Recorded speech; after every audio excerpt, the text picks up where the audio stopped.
Hello, this is Dan Terrace for Bio Video Daily Show. And today I'm with Beth Arnold, a lawyer who's running a program later today on diseases, raising money, and now getting involved in delivery of drugs and discovery. So Beth, what are the issues in this area?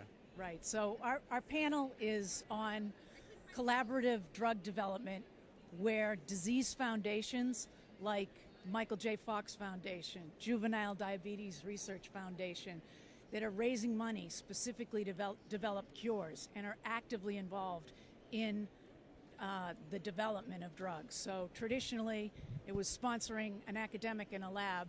Now it's getting along in the drug development pipeline. And they're often involved with companies, biotech companies, pharma companies, and also academics. So everyone is collaborating, but there are issues that come up along the way. And that's what our panel will focus on. Well, good. This is really a different focus from what I thought this panel was going to be about. I have a next-door neighbor whose children all have alopecia disease, so we donate money for that organization. It's small. But now you're talking about the Heart Association, the Cancer Association, Michael J. Fox. These are big organizations, right. A lot of money, and now focused on delivery of drugs. Right. There are big traditional disease-focused. There are a lot of new ones starting up. There are orphan diseases that have no cures that people are getting behind. So this is a trend that's not going away.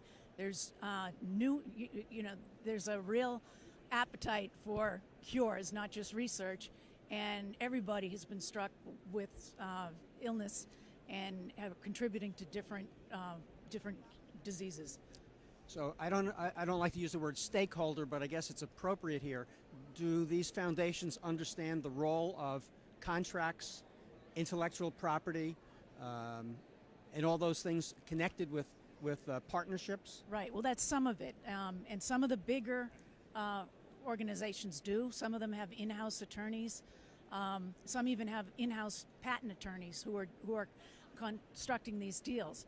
Others don't. They want the money to go towards research and development, and they don't necessarily think through legal and business issues that come up. So what this panel is hoping to do is to provide that information for those disease organizations that maybe don't have years of expertise or the people that you would have, say, in a big established pharma company. Do you have a specific example of how this has worked?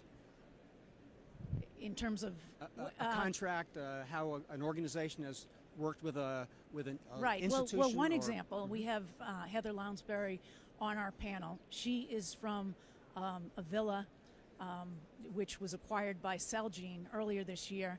They have a drug that is promising for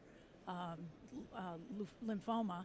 The Leukemia and Lymphoma Foundation provided the company with a $3.2 million grant to further develop that drug, get more studies on its efficacy and safety, and that has allowed the company to now.